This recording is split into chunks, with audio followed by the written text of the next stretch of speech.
Hello and welcome to Nug Talk, episode 4 with the PotSmiths. This is going to be a two-part episode. We will be releasing the part 2 the following week after this one comes out, so stay tuned for that. We have had a couple video issues, so through part of the video you will just see a picture basically, but we're still working on some things. We appreciate you guys sticking with us and hope you enjoy. All right, hello and welcome back to Nug Talk with Generation New Breed Genetics. And the Wolf. Today we got a special guest, special pair, group of people, family. I'm a little high already, you already know. Not too long already. Yeah. A lot of pre-session, podcast smoke here. What are you rolling on right now?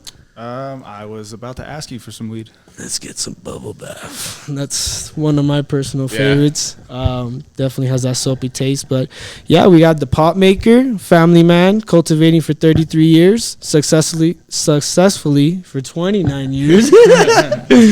Yeah, and he cut his teeth in Oregon. We got here today Larry Smith and his son, Austin Smith. We're honored to be here. Yeah, we're super happy to be here. Blessed to have you guys on. We've had a great relationship throughout this portion of your journey, and I'm happy to dive in more deep into the beginning of the journey and see what we got going on and educate people on who is the PotSmiths, the pot maker, pot legacy, right? Yep.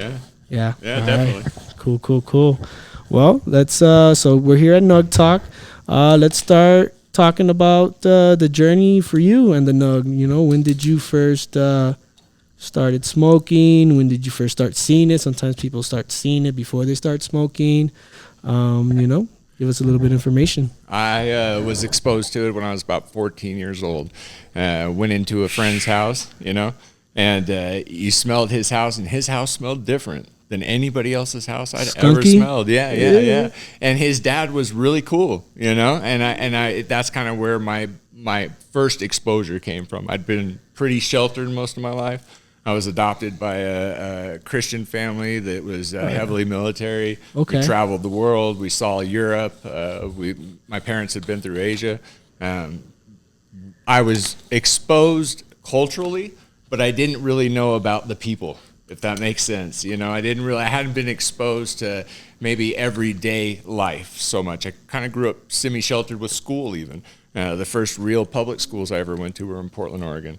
Okay. And so it was kind of an all-at-once, whole different culture that I'd never seen before. And it was, people that smoked marijuana. I'd never even smelled it before, And learning from my friend, he sat me down and we got a pop can. And Was he older than you, the friend? Was he also 14? He was my age. He was like, bro, let me put you on to something really quick. Honestly, I think he was discovering it too. Okay. Okay, so you think he maybe got it from maybe his parents, or he was like, sure what's he stole this? it from his dad, because it was something that became a favorite of ours till we were about 21 years old. Yeah. Okay. It was something that one of his friends actually cultivated, come to find out. And we called it Carry Bud. It's been years and years and years now. I'm sure it's a long time since he's cultivated, or maybe he still is. I don't know. But we called it Carry Weed, because that's where it came from. Carry would be the grower. It was the grower. That's right. That's right. Because we didn't have strain names, when I was smoking at all. weed. I mean, I was the kid in class my sophomore year explaining that I'd smoked weed and I'd smoked pot and what the differences were. But I actually didn't know, because one was flower and one was shake. And I didn't know that. But I'd smoked So you weed were and pot. under the impression there was two different types, and you were smoking one or the other. Yeah. Okay. Yeah, you didn't know. You didn't have the education back then. You couldn't read a book, or there was books, but it was cultivation books. It wasn't about the experience. And did your parents find out, or was it like a kind of sneaky, secretive thing that you guys got high and you're like, yeah, we're gonna keep doing this, or you got home and they're like, why is your eyes redder than the devil's dick? Like, so at this point, by the time I was, starting to experience it and experimenting more, my parents really weren't together anymore, so I was kind of with my mom, and she was doing the best. My dad was around, he wasn't involved in my life, but they were split up, and I was living with her, and she was a hard worker. She'd been the Central Texas College financial aid advisor over in the European campuses when we'd been over in Europe. Oh, and so she was very educated, you know. But when we came back, she kind of, you know, they split up, you know how divorces go, they lost everything, you know. And she came back here and she was working all the time and raising a teenage son that is now experimenting with drugs. You know what I mean? So did she catch me? Yeah, she caught me at different times. There was points, you know, but she understood the situation. You know, she understood there was wars and things that she had to win with me, and then there was other things that weren't that big of a deal. And she never really came down on me hard for marijuana. The other things that I experimented with, you know, she was a little scared about that. Mushrooms and like acid. I didn't really go hardcore. You know, I'm just not that kind of guy. You know, I didn't even really drink that much. She did come grab me when I was drunk one time, but yeah, that's just not me. I'm marijuana through and through. You know, that's what's in my blood. Oh yeah, no, me too. I love marijuana. Yeah. It's kind of hard to overdo it with mushrooms. I mean, you can only do them so often. You know, it's kind of like a big trip, and you got to like take a break. Right. But in her generation, with the propaganda that they grew up with, it was psychedelics, you know, and it was going to send you and ruin you for life. Anti-war movement. Yeah. Gonna melt your brain, and you'll never be the same. Yeah, 100%. And honestly, you know, if anything, psychedelics opened my mind up that there was so much more, you know, and it was going to be a constant learning process. That's what life is, you know, that's how you grow as a human being, you know. And so doing those things, having those experiences, even as far as you take it when you're new, you know, they opened up my mind. They showed me my limits too, and where I want to be in life, you know. And I knew right then and there through those experiences that marijuana would always be my path. Oh yeah. I kind of felt the same way. Like when I first smoked, I was always like, I don't know what I'm gonna do in my life, but this right here is gonna be a part. It's gonna be a part of it. You know, I'm gonna lose friends. I'm gonna lose. I felt the exact same. I'm gonna fight with people. May not have a good relationship with my parents, but what they're telling me is killing people is not what they're telling me. No. It's not. You know, and go ahead. I always took it as they always called it a gateway drug.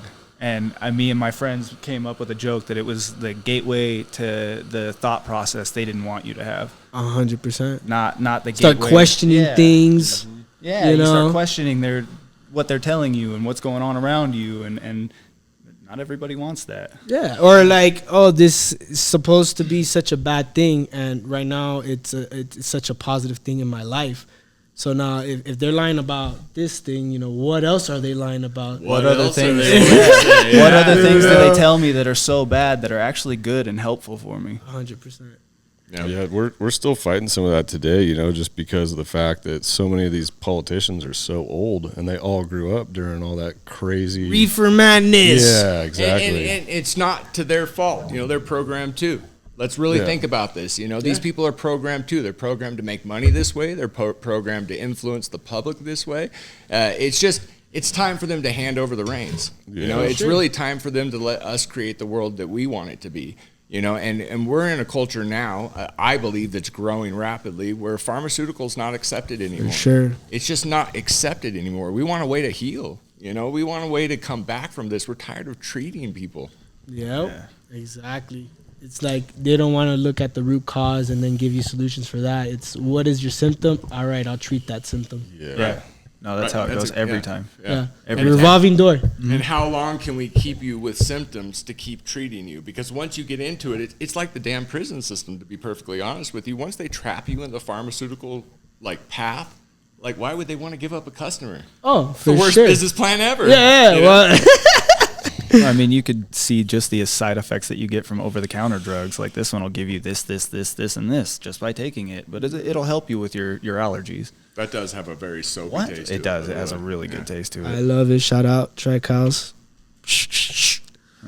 Still doing it. Always doing it. Seems like it just gets better. This is one of my favorite flavors right now that I'm smoking on. Is that it's a good new flavor. Bath? The bubble bath. Yeah. I like that name too. It has I think it's the Project 4511 or 16 or whatever the the Flora project, whatever it is. Yeah. Okay. And then crossed with soap, not the zope, but the soap. Okay. Is that Archives originally? Man, I would be lying. I think this is Lit Farms, but I could be lying. I Don't could quote be me. wrong, too. Don't quote me either, right? Yeah. There's so many breeders out there. Yeah, now. I know my homies. And like That's what I 5 people, and there'll be 5 breeders that breed the same cross, right? So like, and they're all naming it slightly different, you know. So it's sometimes hard to differentiate, you know, which pheno did you get, or what seed pack from what geneticist? Like, what are you really smoking on? Well, I mean, that's just what it is too. Is like everybody gets a seed pack. Nobody has the same strain. Yeah, Like it's all a different pheno. Right. No matter what, no matter how you look at it. I mean, unless they're, you know, backbreeding, S1ing, like really trying to and even then, they all are gonna be super similar. But Yeah, just you can like get the kids, similarities. right? Just Right. like kids and stuff. You're never gonna have the same fingerprint as somebody else. Yeah, that's correct. exactly. Never. And I That's feel the Never. exact same way about the Never. phenos. Yeah, Your phenotype is it's gonna be different, like a fingerprint. and even sometimes too, you could have the same pheno and grow it in a different environment, and it comes out completely different different, plant. and you get different Yep. different terps out of it, or different bud structure due to environmental stresses, or Right. Growing it outdoor versus Absolutely. indoor, If you greenhouse. took twin human beings and you put them in completely different environments and fed them completely different things and did it at even different altitudes, 100%. those kids are going to turn out differently. yeah, you I don't wouldn't know. care. They could have Yeah, been identical at the beginning, That's right. and now you're like, you kind of look similar, but Yeah. why are you taller? Why are you big? Why are you small? Why are you so ghetto? You know? And so you started smoking, or you got introduced from your friend, you said when you were 14. So is Yeah. that like 8th grade, middle school, or you're talking about like just starting high school?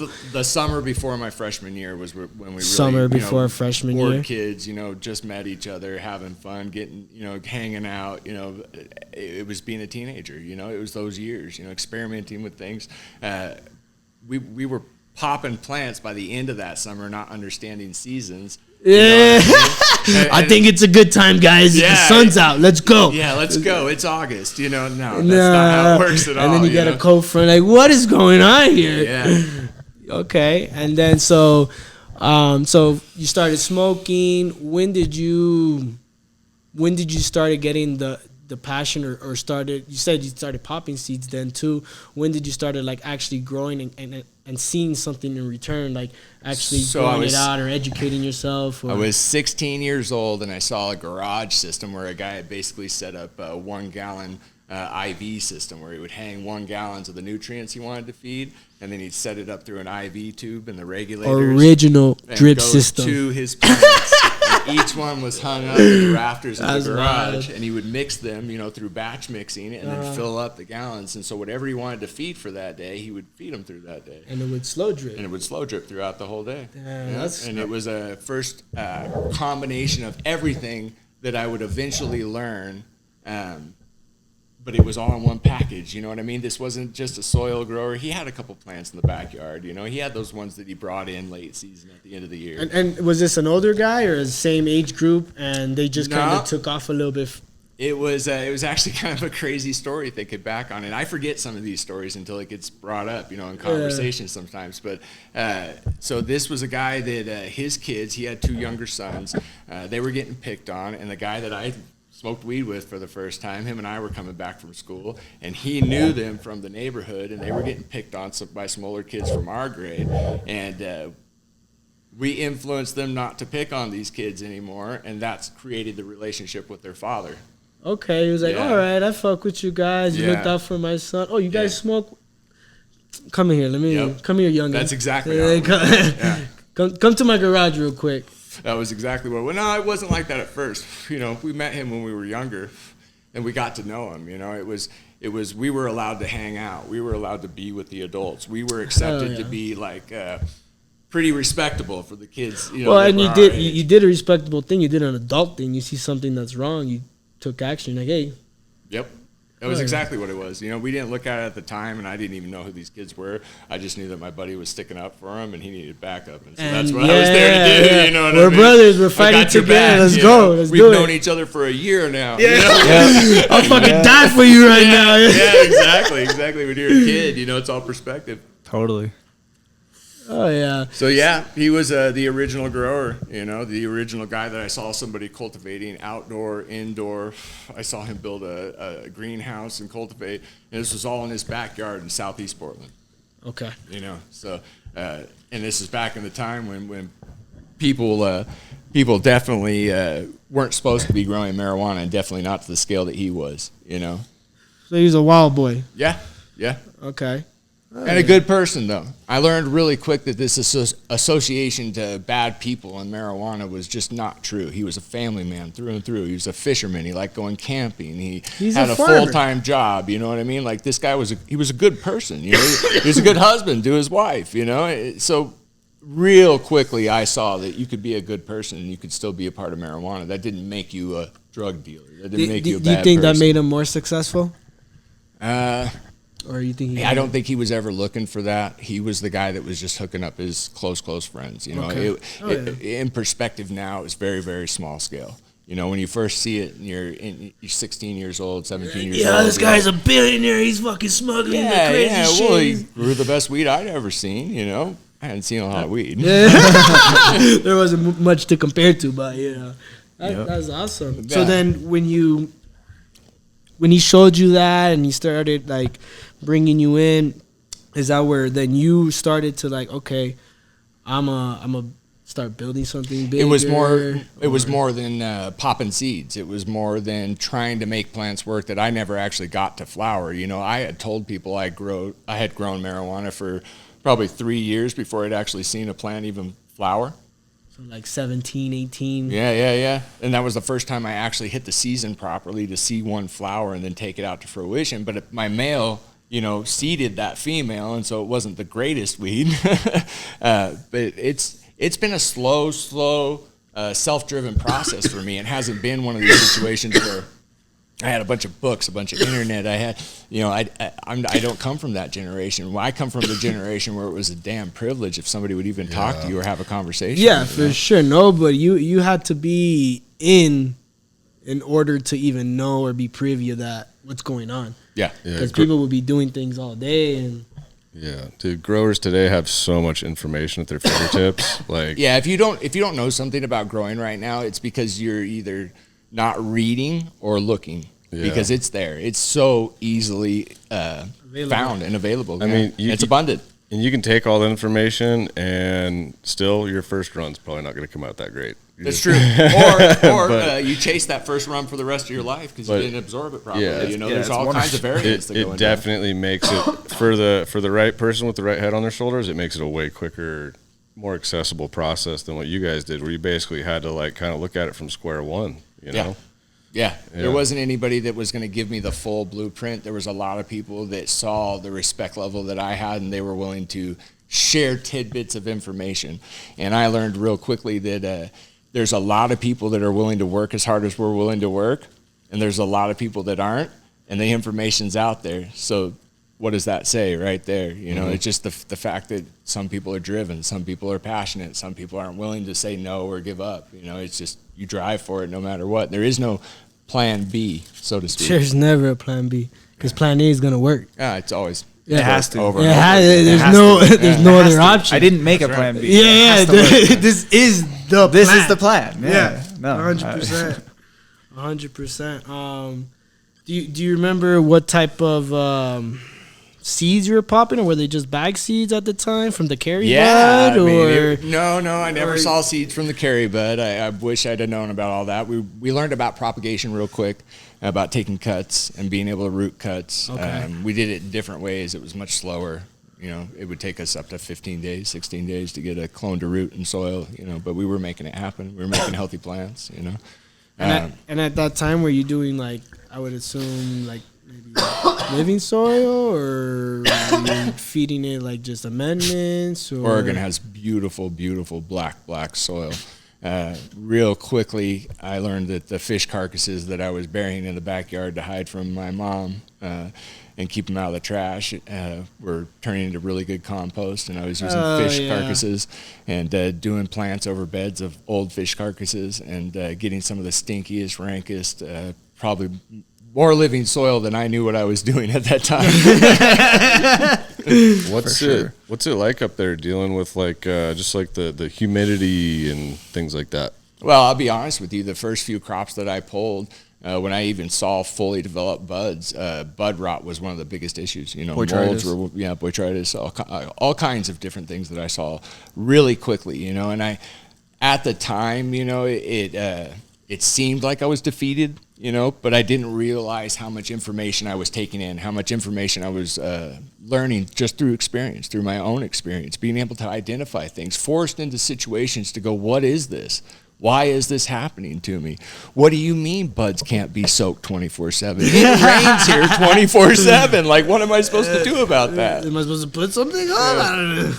So it's been a slow grind for me where I've watched people pop up and become really famous and do really, really well. I'm happy they have that environment because my environment was a little different.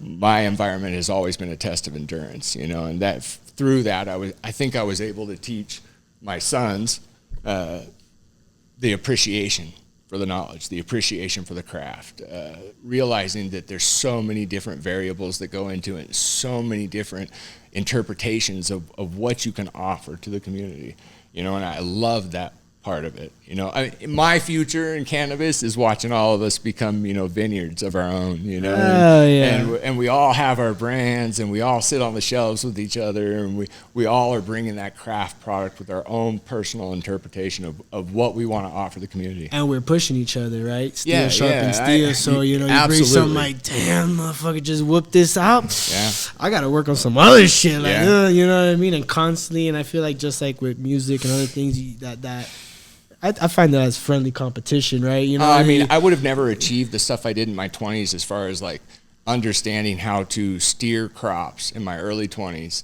because we were sitting at bars and bullshitting with each other. The guy across the table is lying to me, telling me he's getting 2 pounds per light because I just lied to him. Like, how's he doing and told him it? I got 1.5 pounds per light. You know what I'm saying?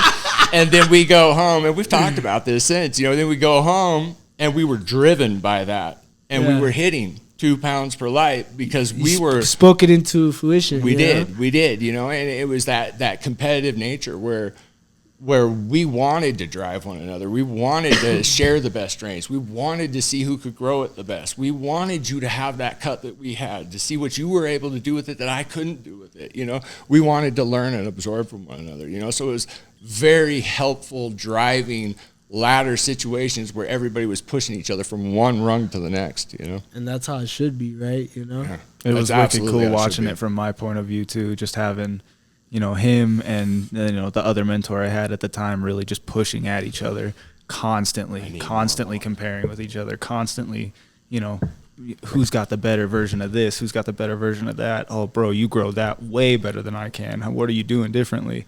And you know, just listening to them always, not necessarily like comparing, but like a really friendly competition to just get better. And not in the sense of get better than each other, but just to get better. Yeah. And it was be a really, the best that you can be. Yeah, exactly, You know? exactly. And that kind of passion in it was really, really cool to watch.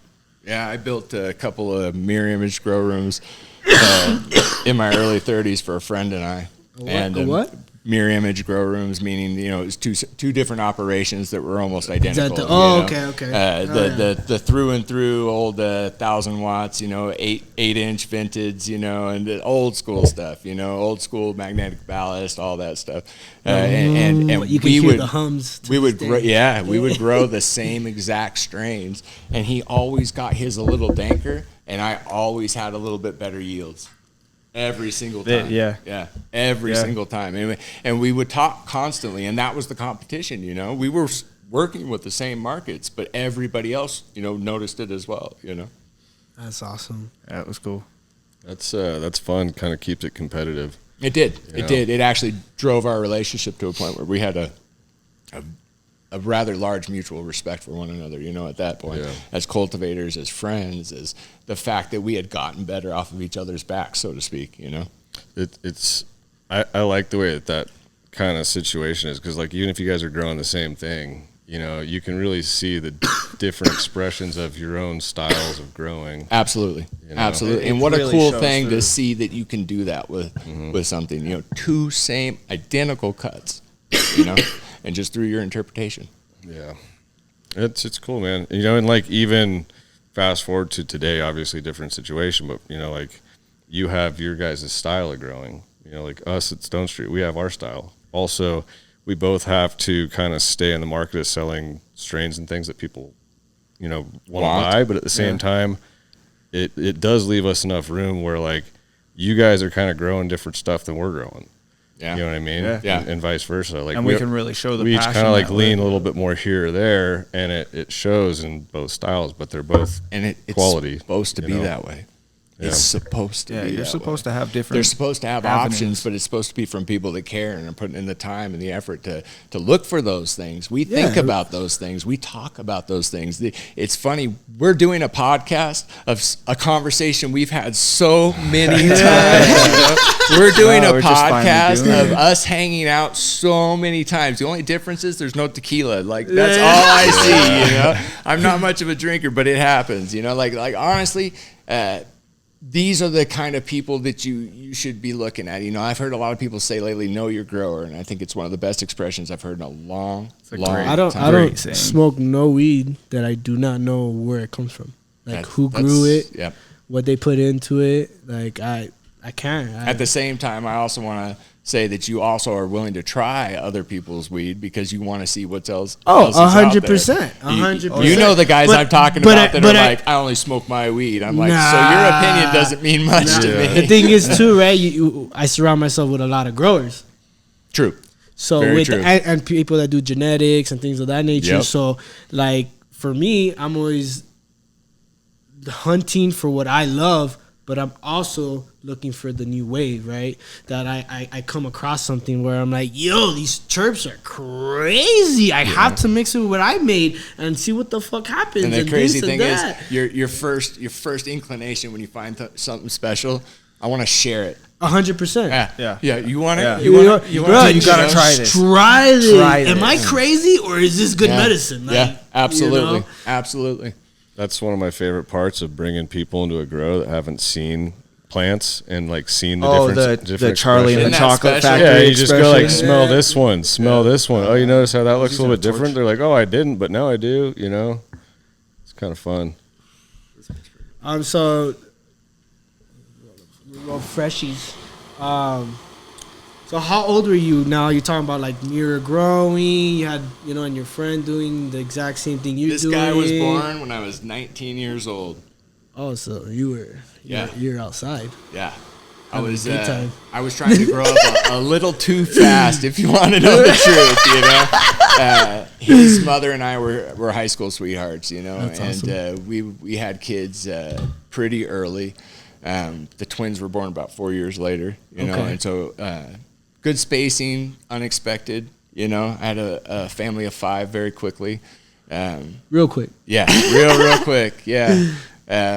So it was interesting, but I learned very early that in the circumstances that I was in, I had to separate the two. My family was one thing that I did, soccer practice and t-ball and swimming. Those were all different scenarios to what I was doing. As much as I didn't want to think I was a drug dealer. I was offended at one point when a friend called me a drug dealer, because I worked with marijuana. What are you talking about? I Yeah, don't it's deal just a drugs. plant. Yeah. Sunflowers grow outside too. It's also the same thing that, gets you in more trouble than cocaine at the time. Yeah, It was yeah, very, which very is true. wild. Yeah. Wild. Yeah, classified, with psychedelics. And now we're finding out they're legalizing everything. They're starting to realize that the people are just trying to heal themselves. The things 100%. that they produce are scary. Yeah, Yeah. for sure. So you said you had him at 19, and then 4 years later, so we're looking at 23. You had the twins. Yep. Now, was things like ramping up for you? Well, actually, 2 questions. Were things like really ramping up for you because now you have a family of 5, so you're like, okay, this is my career path, I guess, at this moment. Am I going balls deep? And my second question is, how did it feel almost living like a double life? Living a double life at that age is almost exciting. it was a thrill. Yeah. It was like, I was a big movie watcher growing up. okay. And I thought it was cool. I'll be perfectly honest with you. At the time, at that moment, you know, while the kids were young. Like, they don't even And- know. You're sitting there and you're like, they don't even know. Austin had moments where he walked in on things, you know, and I think it That caught guy. him off guard. You know, 5, 6 years old, seeing a bed full of money, you know, and realizing what, you know, that's odd, you know. Are those I don't dollars? Think, I don't think he absorbed it in, you know, quite yet. You know, like, to all right, I'm going realize- to McDonald's. Definitely a memory that I didn't reflect on until adulthood. That I was just like, wow, you just don't think about that kind of stuff when you're that young at all. It doesn't phase you. And when you grow up in it, right, it's almost like it doesn't phase you, and it's almost normal to a point where you're like, you say the story now and you're like, to people, and they're like, what? It wasn't what? It wasn't You like wait, it was what? it wasn't like it was ever normalized. It wasn't No? like it was ever Okay. like flaunted in front of us in any way, shape, Okay. or form. He had a certain couth about how he would handle the situations. He wouldn't ever, you know, it wasn't ever an oh shit moment. It was just more of a, hey buddy, what's going on? You know, like, and it never, and I think that's why it never fazed me when I was younger. I never thought anything of it. You know, it wasn't anything other than That's cool, calm, Yeah. and collective. I have questions. He answers them. Yep. All right, every cool, time we'll leave without fail. Yeah. And I We'll never leave it there. Yeah, I didn't have to worry about it because every time I asked him anything, he would tell me. And it wasn't like, you know, he would just blatantly tell me whatever was going on, but he would help to answer my questions and you know, I was raising children. yeah. You know what I mean? And I wanted to do it respectfully. I'd been raised very respectfully. You know what I'm saying? Yeah. I was adopted by a military Military, guy. Christian Yeah, he's in the Air family. Force, very Christian, very right wing. You know, very like structured in how they Yeah. lived. You know, and it was like this like kind of a magical childhood. You know, because we were traveling around. I was seeing Texas, Alaska, Experiencing things. Europe. You know, like we lived in Germany at the time, but we traveled all through Europe. You know, came back to Alaska again. You know, and then ended up in Oregon. You know, and now here I am in Colorado. So I've seen a few things. You know, and that was kind of the childhood leading into my adulthood was just, you know, absorb, learn, and realize like it's a path, it's a journey, it's not a destination. I think so many people get so caught up in like this 100%. finish line Yeah, mentality. they think, oh, once I got the money, that's it. My life's Oh, fulfilled. no. And it was like all the trials and tribulations, everything you did to get it, and the people you put on, the people that put you on, and all that. That's what matters. Yep. Not that Yeah. last check. It's the journey. It's so much the 100%. journey, and you're gonna give to people, and you're gonna love people that aren't gonna give back. They're not gonna love you back, you know. For sure. But it's still your journey, so you get to decide how you treat everybody else, you know. And that's how I've always looked at it. That's what they instilled in me more than anything was be passionate about life, move forward with life. And they may have been straight edge people, you know, but they did leave a lot of room for me to be me. Well, You know? it's sad. You know, I think that could have contributed to a lot of your open-mindedness and just experiencing everything, and then also them giving you room to grow and think and do your own things, and Right. it made you such a great person. You know? Until recently, though, I think marijuana was not what they were expecting. You know, in this childhood of openness, of be you, express you, you know, learn the things that you want to chase, be passionate about life. You know, their first honest reality of what I had become was, I got to go to court, Mom. You know? and, well, what do you mean you got to go to court? Well, I got in trouble, you know, for some marijuana. And she says, okay, so what are we talking about? This is a little bit later then? Yeah, so fast forward to, This is after... I think I was about 24 and a half. Yeah. So a right year... The twins are about a year old. there. Yeah. And so right before, let's backtrack a little bit. Right before, so how was the relationship with your parents right before then you had to kind of break the news? My relationship with them was vague. You know, we did the holidays and stuff together. So you're just, everything's good. We're Yeah, happy. my dad had yeah. just started talking to me again because I had a family, you know, so Okay. we kind of established a relationship over a few years. As far as they were concerned, I was, you know, doing my machinist work. I was working for Consolidated Metco. We were making aluminum truck parts like Peterbilt, Western Star, Mercedes. Dope. Like we were doing molten aluminum. But you were the also way. doing that too as well? So you're doing yeah. both things? I was actually going to school 3 days a week, 4 hours a day. I was working 8-hour shifts. And then on the Fucking days hustler. I wasn't going to school. You hear that shit? Yeah, the Everything's days I fucking wasn't- possible. I can tell you. The days I wasn't going to school, it's true. The days I wasn't going to school, I was, getting longer shifts because they would pay me time and a half, and then I would get double time on Sundays, so I could support my family. And because of what I was doing, I was getting paid like $25 an hour, depending on how that all played out, and so I was making good money for back in those days, you know. And back in those days, I can't believe I just said that. In the Jurassic time. Right. We were writing crustacean hydroponic period. formulas on rock. We were chiseling things, No, it was go get yours, and that's one thing that they definitely awesome. instilled in me, and something I see in you guys. I think that's why I have such a respect for you guys. It's get yours, Yeah. and Nobody's gonna give don't you whine anything. about it. Yeah. You know what I mean? That's the last thing I want to hear. I know it's going to be hard times, and I'll sit down and have a beer with you, and we'll talk about both of our hard times, and I'll listen to that. I don't want to seem unsympathetic, but I also want to see you pick yourself up. I want to see yourself move forward. What's the 100. plan? How can we create a plan together to get you moving Solution. forward? What's the solution? How are we gonna? Yeah. We could talk about problems. A lot of people but sit down bring and, the solution and, with and it. they come yeah. with their complaints, Yeah. and that's bitching. Yeah, punching the air. Yeah. I've been told that since I was young. If you're just gonna come with problems, you're bitching, and that's all you're doing is bitching.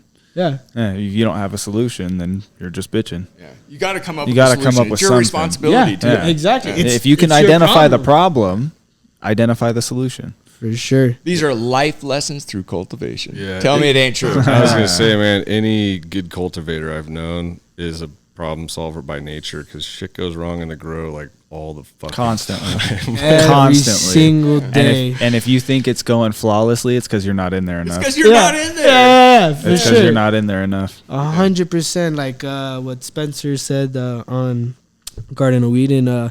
Every day is what fires are we putting out today? Yeah. Yeah. There's You're a always firefighter. fires. Yeah. There's fires Yeah. every day. Yeah. Which It one might is just big? be- Which it might one's just be a- spreading? yeah, What are yeah. we gonna contain? What are we doing? Exactly. We're doing something. Yep. Okay. All right. So now your relationship you said was vague with your parents, and now you had to tell them what's going on. So Yeah. So That's- I got a weed problem. It's a legal weed problem. And I kind of just left it pretty vague with her at that point because I kind of needed to see her reaction and how she was going to deal with that. And then I met my father at a Village Inn and sat him down. really good pies. Yeah, and good coffee too at the time. Yeah. Uh, I never yeah. had coffee, but I went in. Someone's like, "Oh, their pies are the best." I'm like, "No, they're not." And I And, went in. And I was like, "That pie is pretty fucking fire." I had a conversation with him about a couple different altercations that had happened recently and what had led up to this and then what I was actually facing. And he didn't believe me. I was a liar,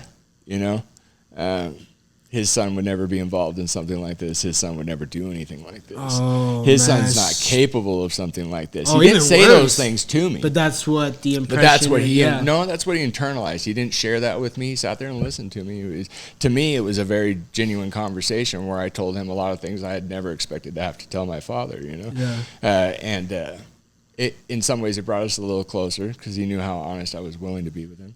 You kept but it real. I feel like when you keep. I tried to. Yeah. I tried to keeping because it a buck. something was going to happen. So I had to say something, and I didn't want him to hear on the news. I was just if gonna that say makes that sense. it's better to hear from your mouth and the Right. story than what they're gonna paint on the news or hearing from a third party because it's like you didn't even respect me enough to like come reach out. Right. They took it as well as any parents could. My dad, being my dad, he went and investigated some of these altercations that I spoke of, and he saw the evidence of these altercations that I spoke of, and he said, he'd never had so much emotion run through him, and him sharing that with me still to this day, I'm an old guy now. Yeah. That's It still everything, brings right? up emotions. Yeah, it was 100%. It was very, very heavy That's your father, situation. Yeah. But the respect was there, and he told me to my face, you could do really bad things and I'll always love you, and he goes, let's see how this all plays out. So I caught a 3-year federal case on conspiracy. Fuck, do you want to talk about that a little bit or the I don't- pretext or? Or your experience? You said so. You had to do 3 years in, or was I it did like 3 years actually.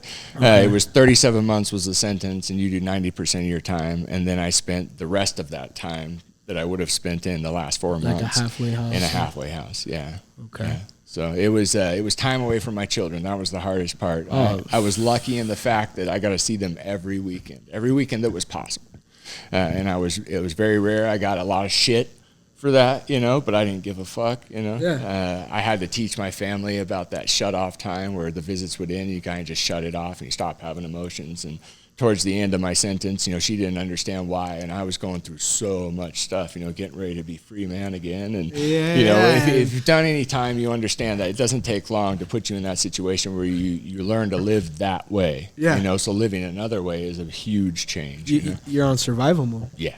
Yeah, well, I don't want people to get the wrong impression. I did federal time, which is probably, it is a much easier situation than a lot of people face, and I only did 3 years, and I did, a lot of movement, and I got really lucky. I can talk about it now, statute of limitations. They tried me. I did my time.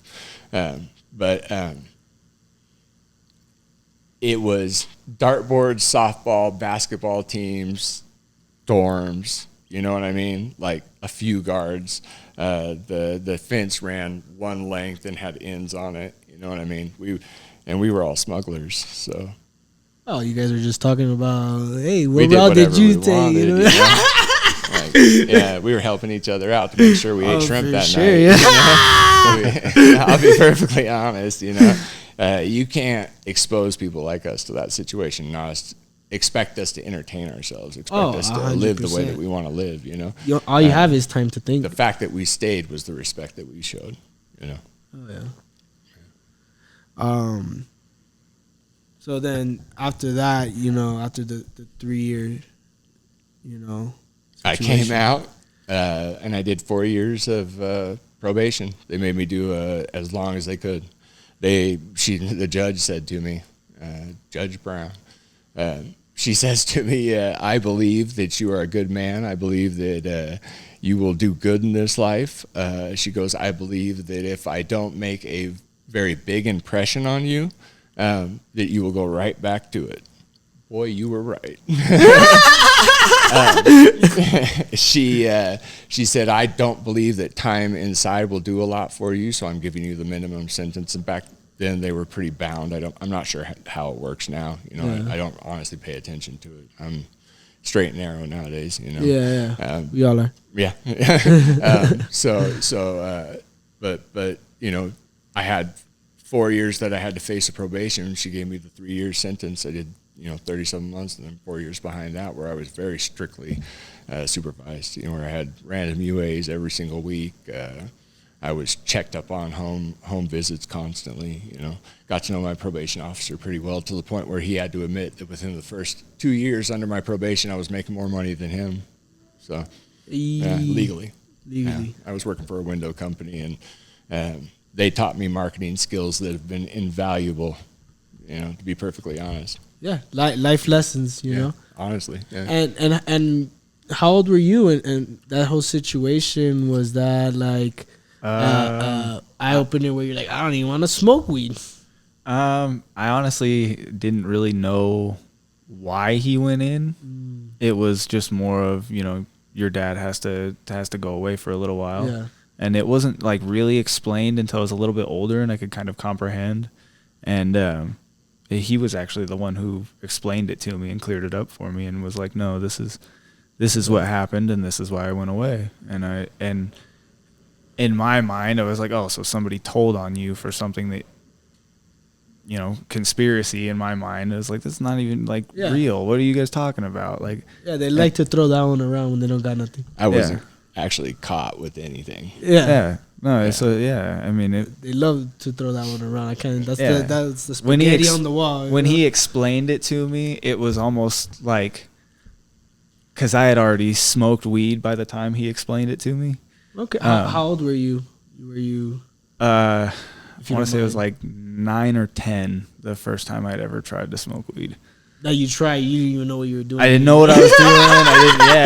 I'd seen my mom do it, and I was like, what is that? I've seen her do it a few times. What is that? So I tried it, and first experience, fucking not knowing what the hell I was doing, burnt the shit out of myself, you know, all the fun stories. Was it like my hand? Or Yeah. But I remember the feeling afterward, and like kind of the euphoria afterward, and like feeling relaxed and feeling, you know, not as stressed out about what was going on. And, you know, because at that time he wasn't around. I was just with my mom. We were living with my grandparents at the time because that's what we could afford. And like, it was a stressful time for me because I was trying to be the older brother, you know, figure for my little brothers because my dad wasn't around. And, you know, trying to really take that role on and take it seriously. But I'm, you know, 9-10 years old. Yeah. As seriously as a 10-year-old can take it. So yeah, no, that was my first experience with weed.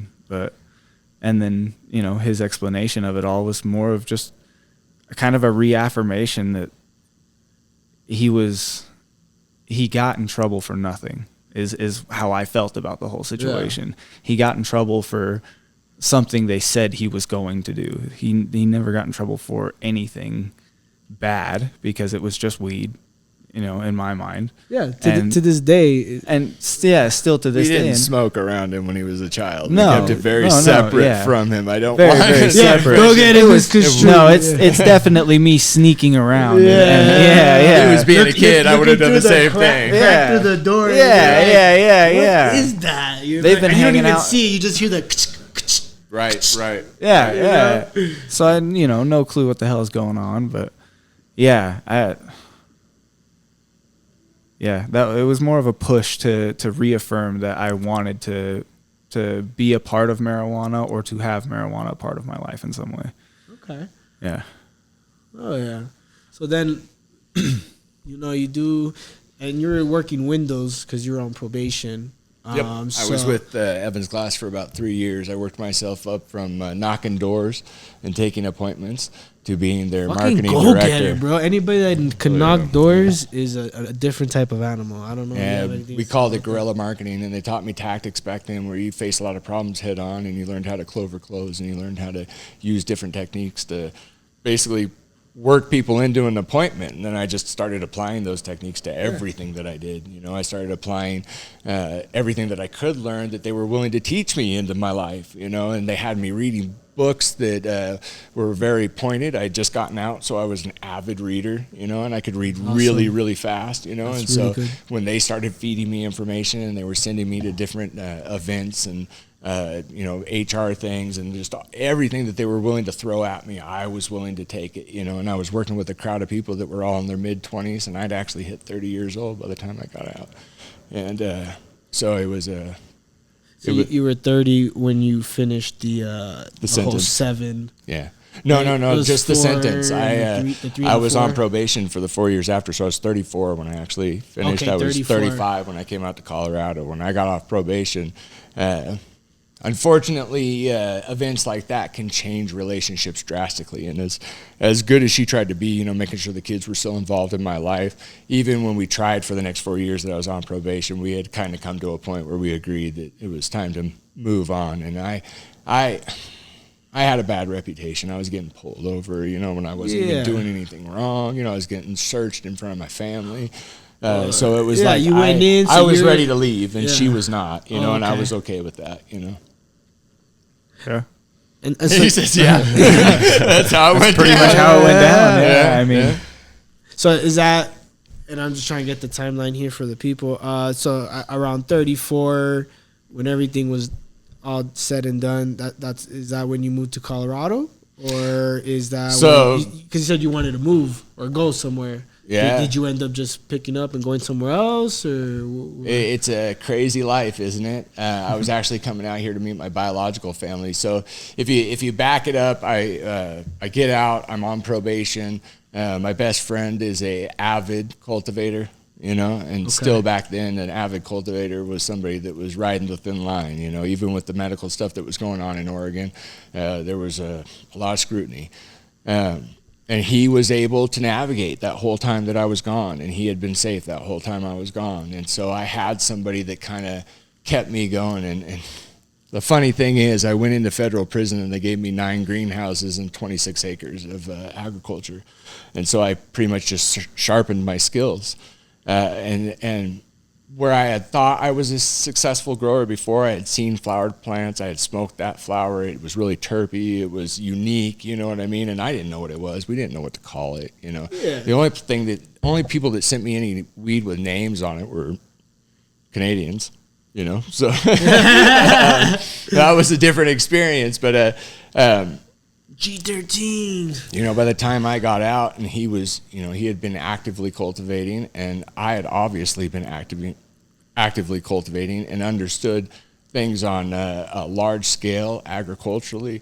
I understood hoop houses for the first time. I understood using heating systems inside. I understood, you know, whether you wanted gravel or concrete and why you wanted it double insulated with air in between and fans, you know, pushing that air in there to keep it insulated. And like, I got just this, you know, what I thought maybe was an associate's degree before in marijuana turned into a PhD. Got certified. I saw more than I ever expected to, and I saw the applications, you know, and so it was, you know, even the CO that took me in there when I finally made it into a garden position, he walks in there and the warden says, what's his qualifications? And he goes, well, he's in here for marijuana. And he goes, okay. That's good. That's as far as the conversation went. You know? Do your thing. Yeah, do what you need to do. You know, that's where it went. And we had to learn because of the situation, because of the regulation. We didn't have access to a lot of things, so everything was pre-approved, and it had to be organic, and it had to be, you know, fall under those qualifications. And even though I was ordering all the seeds for all the starts and all the greenhouses and doing all the spinach and you know, everything that was done even year round, you know. Yeah, it all had to go through somebody. It all had to be, you know, a certain way. You know? So we didn't have Omri approved, as far as I know back then. Yeah, I mean, you know, just how much would you say? I mean, because obviously, you know, different plants, different requirements. But I mean, just like growing, you think that growing like that basically set you up for the commercial setting? I think that it exposed me to scale. I had not been exposed to scale before. Everything I'd seen before was small, you know, whether it be a shed, a barn, a basement, you know, a room. You know, I hear people, sometimes they don't give the basement guy enough credit. You know, I've seen some of the best weed ever come out of somebody's basement. Still, like, cultivating's difficult, especially in a legal setting. Right. With all these requirements and everything and tight margins and everything else. Like, some of the best weed I've seen comes from guys that just have a decent sized grow in their garage. And it's dialed. Yeah. It's just dialed. It doesn't matter how they do it either. I don't care if you're growing salt, organic, synthetics, a combination of all. 100%. I don't care what your medium is. Like, the guys that get their system down, I want to smoke his weed. And like, the more manageable the size is too, it's just like, you know, so much easier to just dial it right in. And going back to really like the passion of an individual, right? You know, Really? someone who, It who lets you wants to dive into the constantly passion of it. learn and wants to make the best weed, so they're constantly pushing themselves to do that. Yeah, it's a you learning know? process. And they're dialing it in and dialing, because some people will be like, oh, it's good enough. Right. I hit a couple metrics. It's all right. I made a couple bucks. All right. These master growers that have hit their pinnacle, like, I don't want to smoke your weed. Like, I really don't even care. You know, I don't care how famous. Or they think the packaging's better or is more important than the actual product. That's absolutely right. That's absolutely right. You know, I'll tell you right now, the best packaging's weed good I and ever you need smoked it, was not the prettiest weed I've ever smoked. That's a fact. You know, I will say the bag appeal does matter. I think sometimes it shouldn't. I think you should have to test it all the way through the 3 different tests. You know, and potencies on the bottom. I think that 100%. the full overall effect and how you feel after you smoke is the most important thing. And I don't think that the beauty is always the thing that you should interpret that. Yeah, with. your nose knows, and everybody's different. Yes, that's absolutely true. That's absolutely true. Through science and through, like, we had intuition before science, but through science, we have proven that the real experience is the overall experience, and terpenes are what 70% of that, 80% of that, flavonoids, and they're coming out that there's this That's right, and that, that's the shit right. terps and blah blah blah blah. Like yeah. You know, and it's things that guided us all these years. Yeah. You know, and that's the craziest thing is our natural human intuition was guided through these things. And now you see people coming out with science that prove we were absolutely right. We were following our instincts. It's very interesting to see like where, I mean, because for so long it's just been like bro science, Right. So it's kind of like cool to like see like what was bullshit and like what actually has a basis in reality. Right. Yeah, for sure. Billy didn't know crap. do not piss in your plant. Yeah. what do you mean? That's awesome. Pouring out the rest of your beer into your plant every time. That's a horrible That idea. gives it a lot of flavor. Bad idea. The bubble suds. That's right. That's right. Yeah. So It's the funny. hops. Yeah, maybe that's how they got it. Yeah. So I'm curious. I know you got some stories, but you know what would be like one of the crazier ones you can share with us? That you can share. You know, the one that you mentioned earlier, I talked about my road dog, you know, and back then I had a 55-pound female pit bull that was my go-to for everything. And, you know, this was the dog that Love would that jump dog. 9 feet up in the air and she'd Let's climb go. 20-foot ladders. What's her name? What's her name? Savannah. Let's go, Savannah.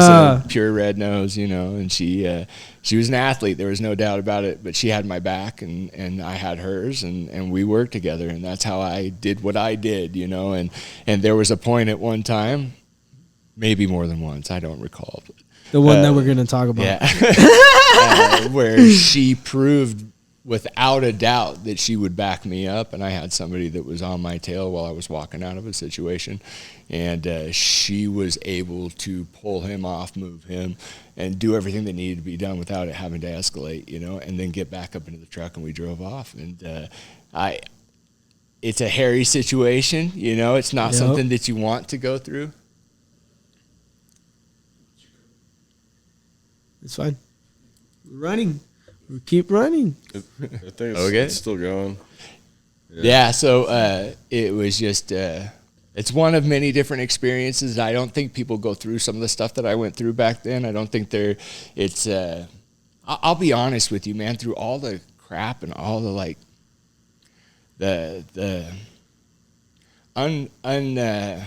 I don't enjoy those experiences. They scared the crap out of me. Yeah. They brought a reality to me that I didn't realize I was in those situations, to be perfectly honest with you. I only wanted to share marijuana. I was marijuana through and through and through. I didn't work with anything else. Yeah, I wasn't trying to work with anything else, and I wasn't flashy. I wasn't, you know, and to be put into a situation where there was violence and there was altercations like that to that level and things that I went through, I couldn't share it with my family. I had to hold it all in. It was a separate part of my life. Those were things I never shared till they were adults, you know, and the honest truth is my kids didn't hear about those things until my friends opened their damn mouths while they'd been Fucking drinking, talking you know? too much. Yeah. And I always shared my really close circle with our kids always played together and grew up together and knew each other. And when we went on vacations, we were with one another, you know. And then my friends probably exposed my kids more than I wanted them to be exposed to earlier than I They expected. wanted to show off. Like, that's my boy. You don't even know your real dad. You know what I mean? And- It's not something I ever Yeah. wanted to No, be perfectly honest with 100%. you. They definitely overstepped, you know? Yeah, there's definitely like a glorification these days, you know, via Yeah. Hollywood or like music videos or whatever. Like the reality is those are scary moments. I think if I could have pissed, I You don't would. want to be in those moments. Yeah, you don't. It's good that we're in the era that we're in and we're waking up and we're starting to realize that the marijuana is where it's at. Like, I hate that stores get robbed, but the fact that there's stores and you have that kind of security and there's camera footage and there's ways to avoid and there's insurances and things like that now. Like, we didn't have those things back in the day. And, you know, you can imagine what somebody went through to source for another person, you know, and what that actually took, you know, and then, you know, who were you trying to source to and what you had to go through to do that, you know, and you know, jealousy brought on crime more than anything, to be honest with you. 100%. Why the culture is was his- damn near crimeless, to be perfectly honest with you. It was true. Yeah, they get mad. Why is his coming out better than mine? Why can't I do what he's doing?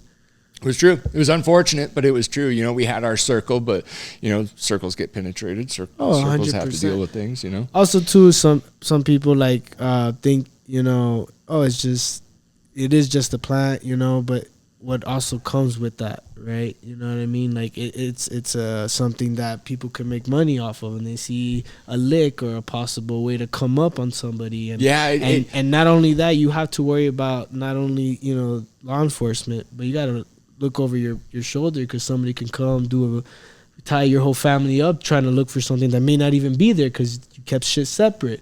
Yeah. And it's you know, people got to realize also the people have been doing it for so long and all the shit that they had to go through just to be where they're at today and standing tall. You know? I think that you know, anybody that's in their 20s probably doesn't appreciate something like that. I think the 30 somethings probably are more aware of it because they watched it and seen it happen, you know.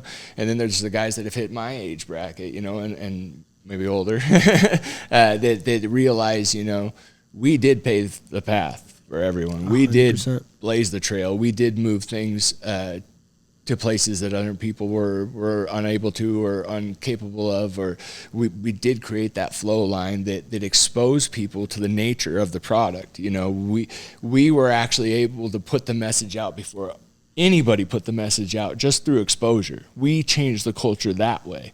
And now to see it be able to change the way it's being changed now, and people talk about how difficult it is at times, and I'm like, you don't know shit. It's a fucking privilege, god damn it. 100%. It's a fucking privilege, and I don't care about your regulations. I fucking hate it too, you know, but would I trade regulation for what I had? I would. You know, that's the truth, you know, because otherwise you're talking about money. Yeah. That's the truth. I mean, you know, and I think a couple of us have probably been here, but, you know, like going from a place where you're constantly looking over your shoulder, you know, to, I mean, it's worth dealing with the regulation just so that A, you can put away money properly, and B, you know, like you have protection. Like if you're, you know, off doing your own thing, like, you know, not licensed, you can't call the cops. Nope. Yeah. You can't, you know, no one's going to, you know, like. You get robbed, they took your shit. What do you, who you bitching to? You might happy to have your life. Hospital. Your damn you know? reputation was your insurance. Yeah. Yeah. And then if that happens and you don't do something back, and now you got to put yourself in a worse position, but you have to do it because, you know, that's part of that life. And it was the set, paperwork, man. But, yeah, you know. I do too. Let's be perfectly honest. Which one of us growers likes paper? Yeah. Come on, be real about that. It's the most ridiculous thing ever, to be perfectly honest with you, and it's a waste of time, and it's a cost that shouldn't be associated to what we have to go through. But will I abide by it? Absolutely. It's not. Yep, sure. It's not beyond my capability. I don't like it. I don't want to do it. I don't see the necessity of it all the time. I could go on and on about that. But the truth is, like, in exchange for what it used to be, guys, we are lucky. We are lucky to be where we're at. This is progress. We may not like everything that's happened, but it is progress. You know, we are changing the culture. You know, you can buy weed at a store. It's movement in the right direction. Yeah. Yeah. It's moving in the right direction. And not only can you buy weed at a store, but dude, like, and I tell people this all the time, but like when we were growing up, like there's a lot of shit people were spraying on weed that they thought was safe. And there's still. That's true. Oh, that's true. my That is God. a huge benefit of We're regulation. getting moldy ass weed, and you're like, yo, this is so frosty. These spider webs. This is the real white widow. No, sir. I remember seeing tinted buds at a very young age, and I was like, that doesn't, you know. Yeah. Why is it I so didn't know dark? yet. I wasn't educated yet, and to see the webbing on a cultivar, you know, I was just shocked. I was like, what is going on? And then you get close enough to see that they're moving, and that's when I knew. I was like, okay, I got to learn about this. How this happened? What is this? You know what I mean? And then, those were honestly my experiences. I was never a school guy. You know, I did go to school to be a machinist. You know, but I was never the school person. I was always the experience guy. You and I have that in common. You know, you do too. You know, the experience. Throw me in, coach. Yeah, what are we doing? Yeah, because it's through that you kind of sharpen yourself. You know, it's through that you really test, is this an avenue I want to pursue? You know. Yeah, I mean, you can't well, I mean, I guess you can go to school now for cannabis, but You can, but it's not the same like, education. I'll know, tell you that firsthand. You had to learn from the ground up. I had the luck of working under someone and then just, starting on a large, grow to start with. Right. But in that sense, you got put through grow boot camp. That's right? what I always think. You know, Accelerated Like that's- learning curve. That's how it goes. Mine was a slow burn for sure. There's no doubt about it. You know, it was the hard lessons for a long period of time, and I've achieved that over my lifetime. You know, and I'm proud of it. I'm super proud of it. For him, I can only imagine. For you, it was accelerated. For him, can you imagine? You know, for his next generation, He's got you as his dad, so he's probably having a hard time just retaining all the information you're feeding him. Dude, the grow boot camp hasn't stopped. Well, and life, it It's never every stops. day. You know. Oh no, I love it. I love it. He knows I do. Yeah, I it's prefer a push it over constantly. everything. That's one of the things that you'll notice growers respect about each other the most is when you see another grower pushing themselves to achieve different things. They're still having the conversations. They know they can improve their grow. They know they could do something to make it a little bit better. You know, there's a new application or maybe less of an application. You know, it's just that constant tinkering, that constant want to produce a better product for the community, and you see that in one another. And when you see that in somebody else, you know what you're about to smoke. That's who you want to smoke. 100%. I mean, dude, and we all know what's good. I'll bring some stuff and be perfectly honest with, I'll be like, this isn't my best work. You'd be like, I can tell. Yeah. I appreciate that kind of honesty. It's the kind of shit we all need. Yeah. Right. Oh, for sure. That's what makes you better. It's the Sugarcoating everything all the time isn't going to make you any better. What is it? A yes man? Just everything. Yeah, no, that's fine. That's good. That's We don't good. need So yes men. how would Fuck you? no. Yeah. How would you ever know when you need to adjust, or if they're just blowing up your head with filling it up with air? You know what I mean? Right. But circling back to so you said you had to to leave, and your wife wanted to stay at the time. Yeah. So I saw an opportunity in Colorado, and I came out here, and it was an interesting opportunity. My biological family was out here. I was adopted 3 days after I was born. Do you know what year it was? Or I know you said you were like 34, 35 at the time. I was 35 when I came 35. out. Yeah. It was 2011. When I came 2011. out here. Yeah. So the medical market in Colorado was starting to pop, right? I think. Right. They were still doing the ability to be able to grow on your own, and then you could bring it into a dispensary, and you could sell it in there. Yeah, Take and a check for it. they also had the what was that program? I can grow for you and him and them, and I was the person. Yeah, there was a medical patient program back then, and you could represent up to a certain amount of cards. Caregiver. You were a caregiver, Yeah. They made that more stringent as the years went on because obviously dispensaries wanted to be able to do better, and individual growers were pushed out pretty rapidly, through the laws and just through, honestly, evolution of growing, let's be perfectly honest. And that's no dig at the guys that grow at home. You guys grow the best weed ever. That's fact. I don't care what anybody says. Small time's better.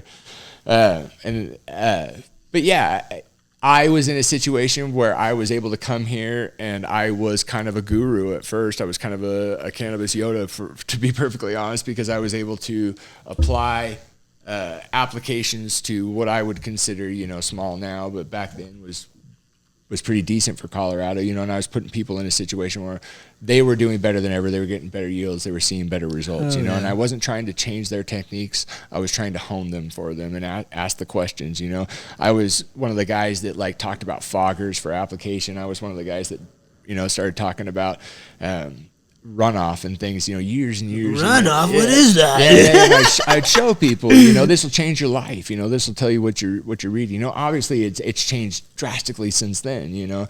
I had 4 different operations I was personally responsible for that I hand watered on a daily basis. Is that in Denver? Was it in? That was Denver. Yeah. Denver. Okay. Yeah. And so it was just about the hustle and grind and what I knew and what I was capable of and reestablishing myself. You know, when I pulled up into Denver, I had somebody that, you know, the new family, I guess, the biological family that was willing to help me out and kind of get me rolling. They had provided a house, and I pulled up and I had my car and bags full of clothes and my snowboard. Because I came here for two things, you know, I was going to create a new life for my boys, you know, and I was going to snowboard, grow weed, you know, three things, I guess, you know, but that was my goals, you know. I pulled up, I had nothing, you know, but I did have that support, and I had the drive, and I had the knowledge. So you came by yourself, you didn't bring the family just yet. I did. You wanted to first establish I did, and I yourself. established myself, and the kids came to visit when they could, and they watched the growth, you know, over the years. You know, they watched Dad establish himself here in Colorado. Okay, and that's 2011, so what type of strains were you growing then? What was... So that was the part of the cool part. You know, things had changed rapidly when I got out. I was starting to see strain names and stuff, you know, back in Oregon. And so when I came here, that started to mean something to me. Genetics started to mean more to me. I started looking at some of those avenues of who was growing what, how they were growing it, what elevation they were growing it, what kind of climate it was. You know, started paying attention to more of that, and that started to mean more to me. We started to see more science come out, you know, and I realized that the education level was going to boost past me if I didn't pay attention to what was going on. I had a lot of my own skill set, but that doesn't always mean you're going to be, you know, able to survive in the future. You know, you got to be willing to grow in every direction. 100%. You know? Yeah. And also get with the times, right? Right, Yeah. right. It doesn't make sense to me for these guys that get, you know, they talk about the antiquated craft ways, and I don't mean for any of that to sound disrespectful, because I'm one of those guys. You know, I think that if you're not looking at the future and looking at how you can evolve, you are antiquated, and you are, you know, going to be lost. And that's unfortunate, because there's a lot of good growers out there that kind of gave up too early because they just weren't willing to adapt. We saw what happened to Toys R Us, Blockbuster. Yeah. Yeah, that's one of the things that I kind of appreciate most about like our conversations, because you've been doing it for like 30 something years. I've only been really growing since like 2017. Right. And we have two different styles, and you know, both successful, both quality, both clean, both Even- looking for independent, you know, like results. Yeah. Like how can you not appreciate that? How would you not want that in the market? It's like, from my perspective, to be able to have a conversation with a guy that's been doing it for 30 plus years, and like be like, oh wow, like he's just as open to hearing like what I have to say as, you know, I am to hearing what he's got to say. Oh, you know, like I'm constantly like, oh, like what do you think about this? I'm like, I don't know.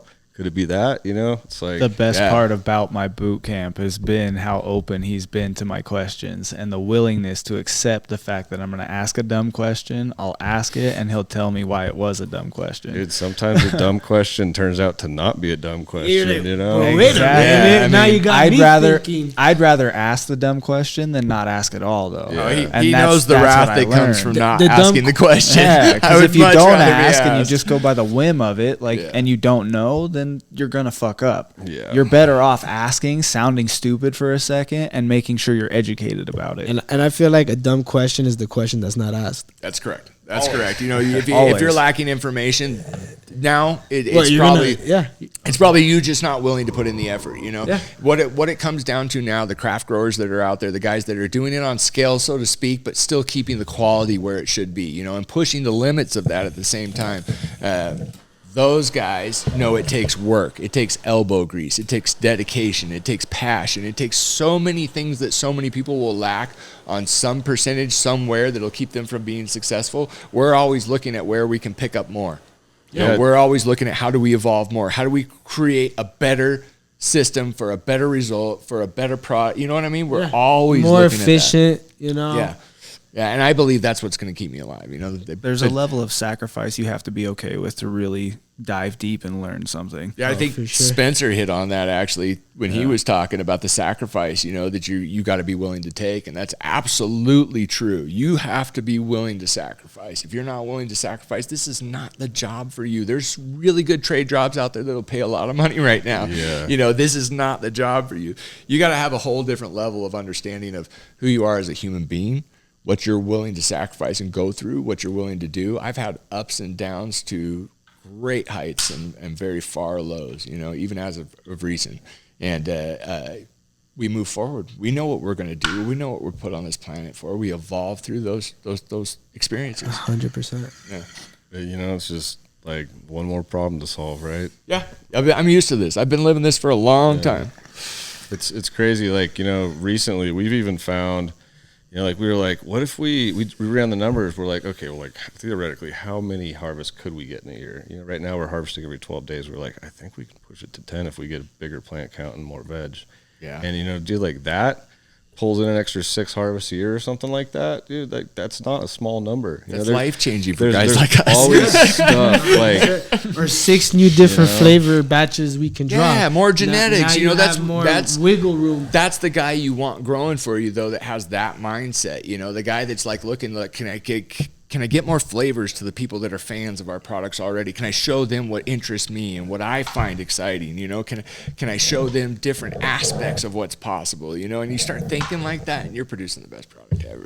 I don't care who you are, how you're doing it. If you're to that level where that's where your mindset is, like, I'm smoking your weed, we're down. yeah.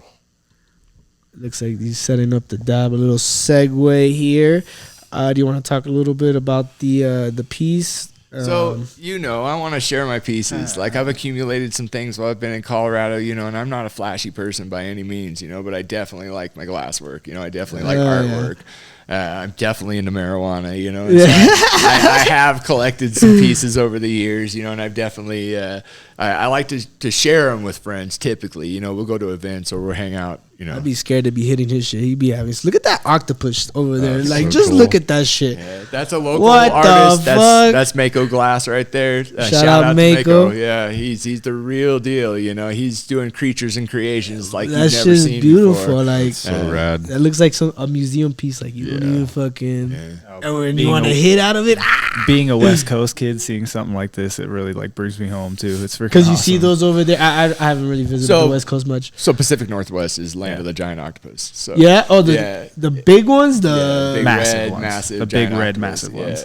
Yeah. fuck that. Yeah. I've seen a few of them. That shit will eat away or some shit. I don't know. They're freaking cool. There's some big ones out They're there. cool.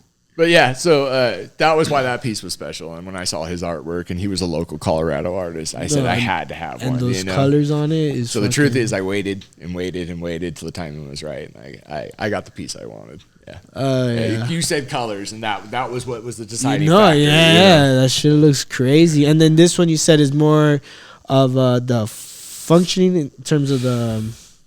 I So don't know, there's I'm there's not too different much- levels to glass. Yeah. Different artists do different Uh-huh. things. Mako's a very functional piece. It glugs real hard. You can hit it really hard. It holds a good amount of water. It's great for taking big hits. If you're into that, I'm getting older, so I like to puff slowly. I share my dabs. Yeah. Hey, finish that off. Top that off for me. Yeah, I like my rosin, but I'm more than willing to share at this point. But this piece is a lathe worked piece by Siren Apparatus and then Shout Nesser out Glass. Cyrus and Nesser. Glass. Yeah, he did the marbles on it. The Yeah, bud marbles. those shit look crazy. Yeah, it's UV reactive. It's That shit is got a crazy. lot going on With it. the cap that you showed me with the stupid. Look at that. Yeah. Fuck yeah. Thing's fucking awesome. And like you said, all the buds are UV reactive too. So when you hit it with the black light, the buds got the little green spots on them that shine everywhere. It's Super sick. cool.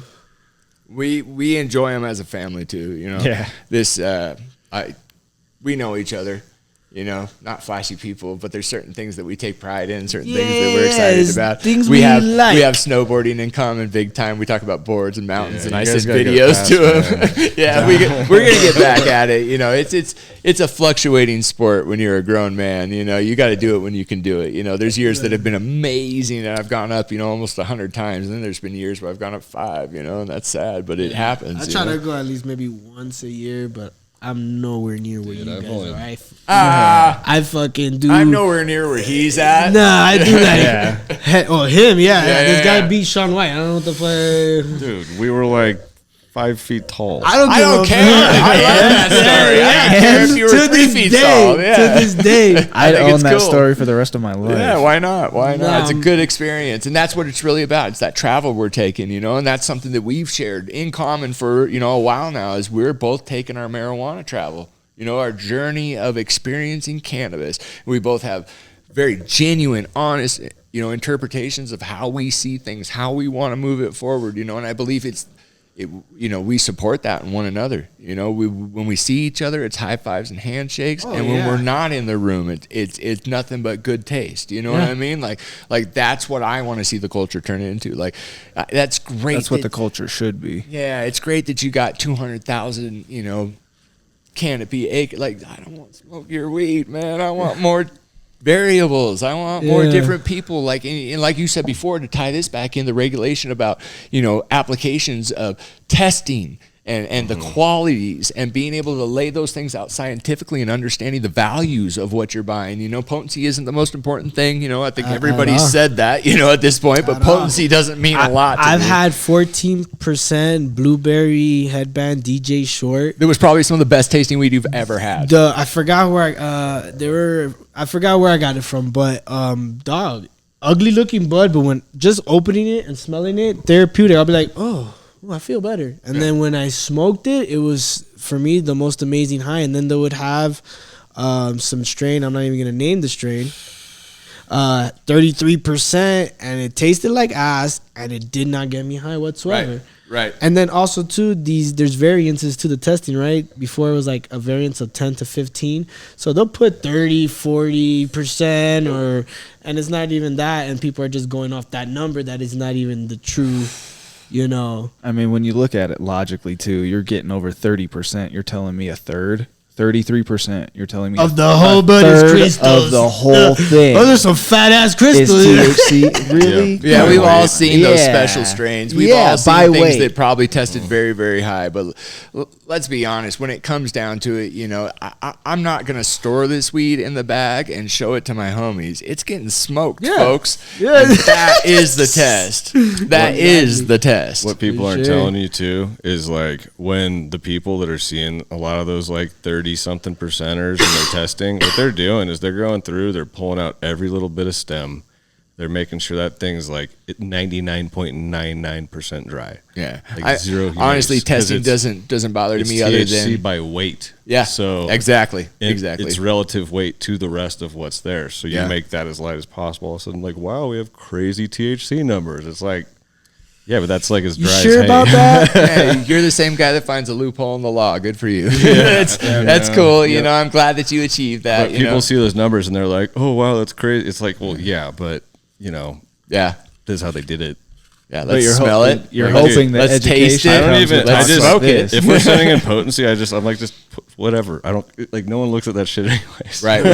Honestly, it's the regulation that gave us. Am I clean of molds? Am I? I'm showing that I'm not using bad things on my products. I'm not growing with bad things either. 100%. Like those kind of things. I like the honest playing ground that provides. 100%. If you play by those rules, you are achieving a superior product, because they provide that's the footwork that we're working with, Yeah. I'm sorry. I didn't mean to. I was just gonna say, like, for something that's like so, it's just crazy because there's so much talk over, like, oh, like, like even like Florida, they like don't want to have weed over a certain THC, so like people are gonna be sending their shit wet as fuck, God but knows what they're gonna do. It's interesting that, like, for something that's Why don't they, so highly scrutinized, there's do you not think a they should better way talk to of some weed measuring guys it. when they're making some of these regulations and laws? Yeah. I'm throwing out a suggestion out there. There's some of us that are extremely educated in this format, so you should talk to a few of us. Not me necessarily, but there's other people. Yeah, I mean, sure. at least growers. Yeah. General. Growers Yeah, in general. There should be at least a spot for growers in general. to It help doesn't make educate sense the to me politicians that are they making these create laws. a scenario where we've always wanted some kind of platform where we could be public, and we're okay with what they're willing to create. But it seems like they would want to structure it and create a format that actually made sense. And in order to do that, you're going to have to work with the community.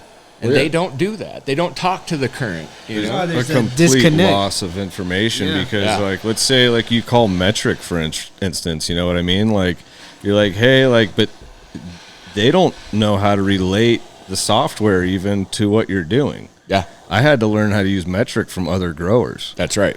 That's You know? right. That's All absolutely those, right. like, all those 110%. crazy, like, things like tutorial, they don't, because there's didn't no help at all. context in terms of, like, translation to, like, It didn't working help with to your your hands. situation. Yeah.